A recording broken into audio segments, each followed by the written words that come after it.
Usually when we talk about government programs, we're talking about budgets, bureaucracy, maybe a little inefficiency, boring stuff. Yeah. But today we are looking at a government program where the metrics for success were literal body counts. Yeah. This is about as dark as it gets. We are diving into Douglas Valentine's book, The Phoenix Program. Right. And I have to say right off the bat, this isn't just a history lesson about the Vietnam War. I mean, it is that. But reading this, it felt like reading the source code for the modern surveillance state. That is exactly the vibe I got. It's eerie. The Valentine central thesis isn't just war is hell. Yeah. It's that the Phoenix program created a specific template, a bureaucratic machine for neutralizing civilians that didn't disappear when the last helicopter left Saigon. He literally says it. He argues that the Phoenix actually landed back here in the U.S. The Phoenix has landed. That's the phrase that frames the whole book. But before we get to the modern day, and we will, because the parallels to Homeland Security are actually kind of terrifying, we have to understand what this thing actually was. Okay.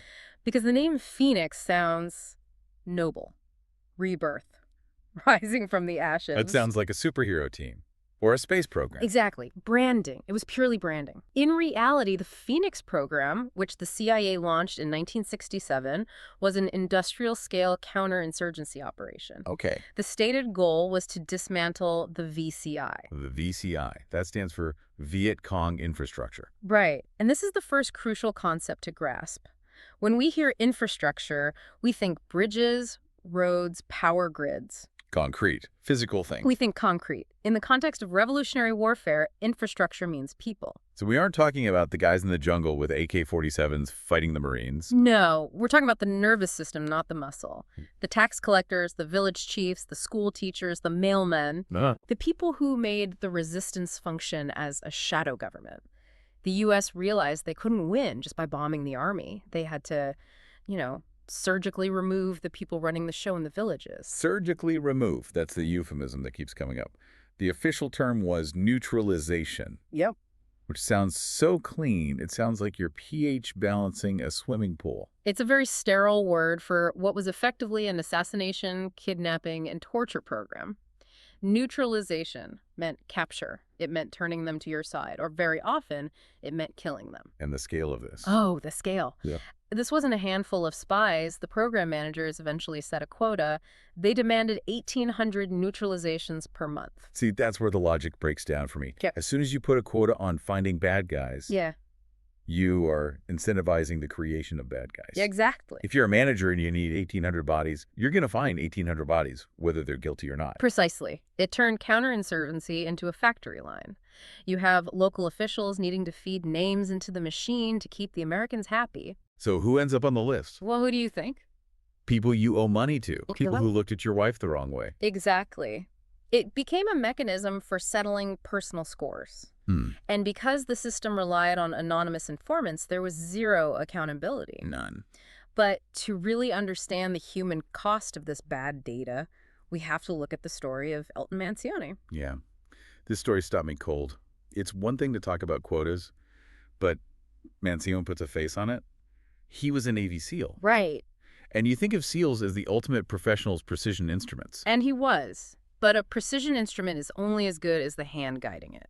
So walk us through this. This is a hunter-killer mission, right? Correct. Mansione and his team get dropped near the DMZ, the demilitarized zone. The intel they are given is incredibly specific. They're told there's a village, there's a specific hut, and inside is a guy operating an anti-aircraft gun that's been harassing U.S. planes. So a high-value target. A very high-value target. They even have a map of the hut's interior. They're told the target sleeps on the mat on the left. That level of detail makes you confident. Right. You think, okay, intelligence knows what they're doing. They've been inside. Right. So they approach. And the description in the source is harrowing. They have to cross 100 yards of open clearing to get to this hut. 100 yards. It takes them an hour and a half to go 100 yards. Because of the tripwires. Mansione describes the technique. He puts a blade of grass between his teeth. Wow. He's crawling on his belly, moving his head side to side, up and down. He's using the grass in his mouth as a sensor. So if it touches something... If the grass bends, he knows he's hit a tripwire before his body hits it. That is a terrifying level of discipline. Imagine doing that for 90 minutes in the dark, knowing 1 inch creates an explosion. It's intense.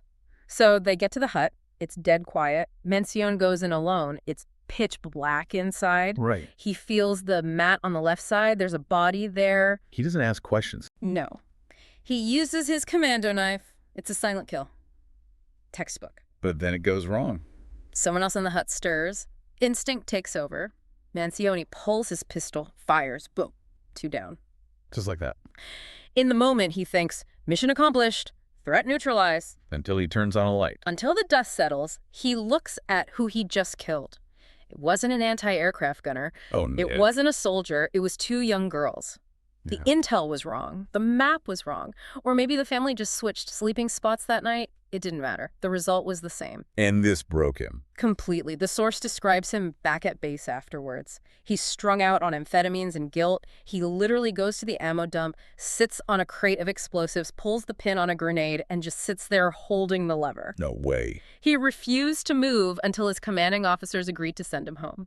And the tragedy here is that this wasn't an anomaly. This was a feature of the system. That's the key. If you have a quota of 1,800 people a month, and you're relying on hearsay from paid informants, you are going to have thousands of Hilton Mancioni moments. And that's the scalpel the proponents bragged about. They said Phoenix was better than the bludgeon of airstrikes. Right. More precise. But if the scalpel is being guided by a blind man who is also being paid per surgery, it's just butchery.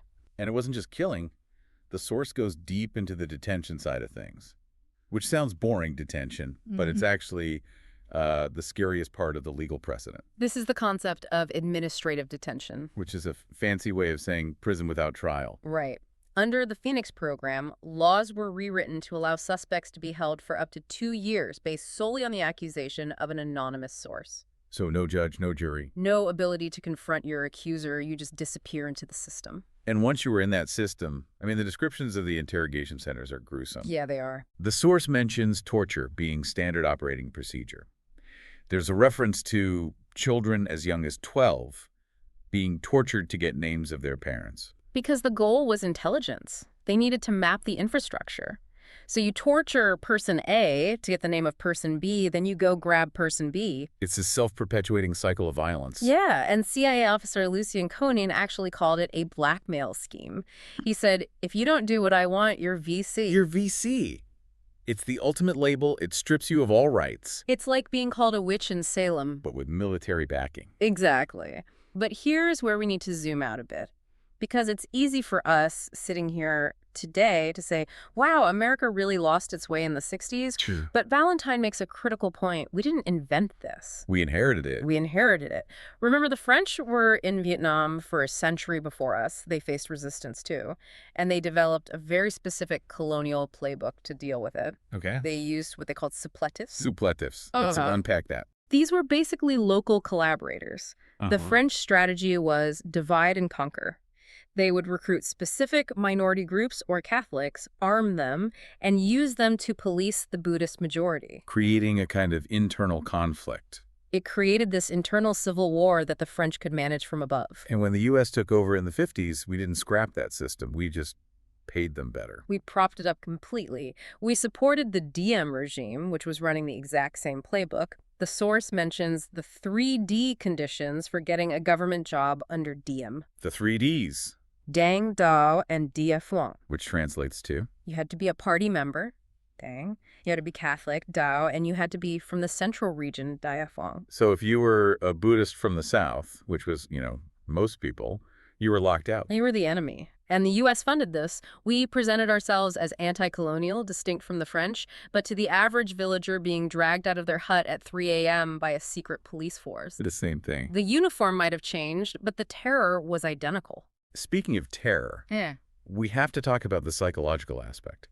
Because it wasn't just about administrative lists. It was about fear. Oh, yeah. And there is one character in this book who really embodies that weird, dark intersection of American advertising slickness and absolute brutality. You're talking about Edward Lansdale. Colonel Lansdale, the ugly American. Yeah. He was an ad exec before he was CIA, right? He was. And he approached counterinsurgency like a marketing campaign. He believed in PSYOPs, psychological operations.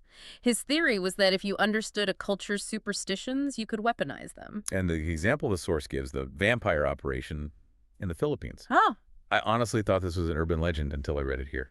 It's horrifyingly real. This was the Aswang operation. Break it down for us, because this sounds like something out of a horror movie, not a military textbook. So Lansdale's in the Philippines. Before he goes to Vietnam, he's trying to clear a hill of Huck rebels. Right. They're dug in. He can't get them out. But he knows the local folklore is terrified of this vampire-like creature called an Aswang. So he decides to stage a haunting. Basically, first he sends PSYOPs teams into the nearby villages to just spread rumors. I heard the Aswang is on the hill. I heard it's hungry. He lets that percolate. Priming the market, just like an ad campaign. Then the execution. His team sets up an ambush on a rebel patrol trail at night.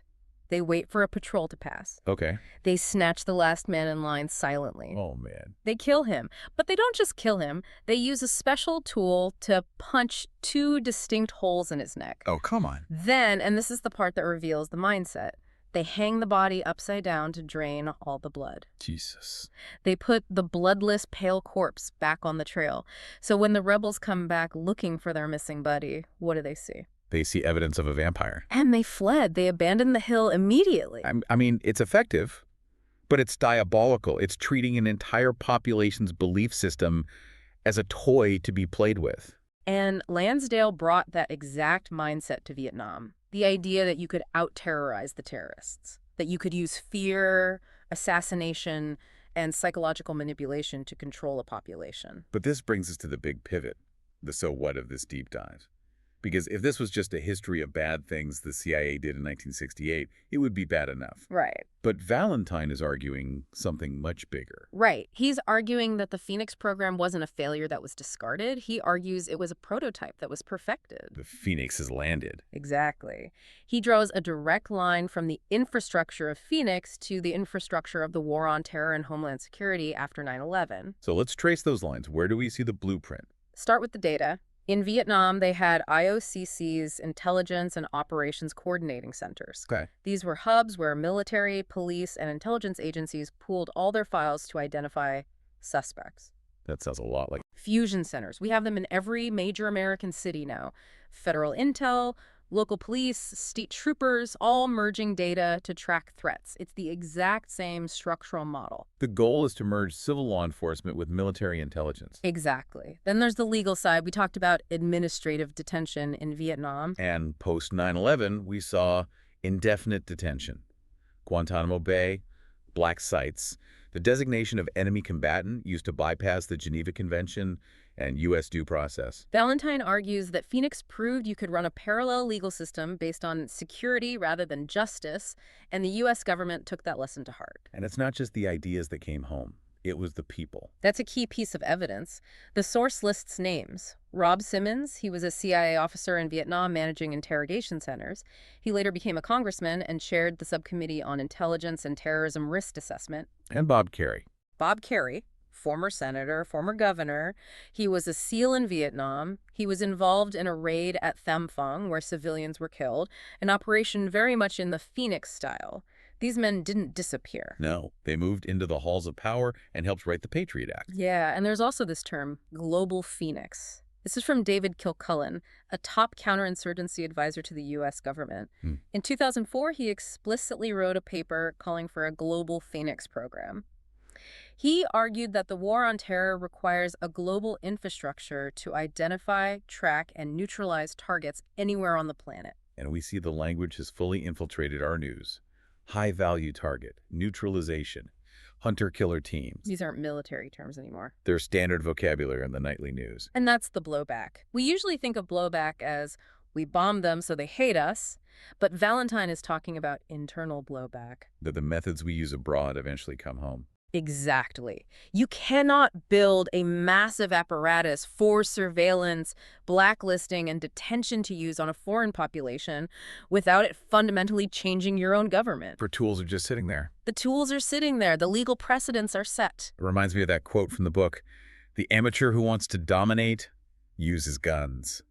The professional uses social structure." That's the chilling part. Phoenix was about building a social structure of control. A web of informants, files, and fear. Right. Once you build that web, it doesn't just dissolve because the war ends. It waits for the next enemy. And sometimes the enemy is redefined. It really makes you rethink the name. Maybe the phoenix rising from the ashes isn't a bird of freedom. Yeah. Maybe it's the surveillance state rising from the ashes of civil liberties. And once it rises, it's very, very hard to put it back in the cage. A lot to chew on next time you hear someone mention security infrastructure. Just remember where the blueprints came from. That's it for this deep dive. Stay curious, stay critical, and we'll catch you on the next one.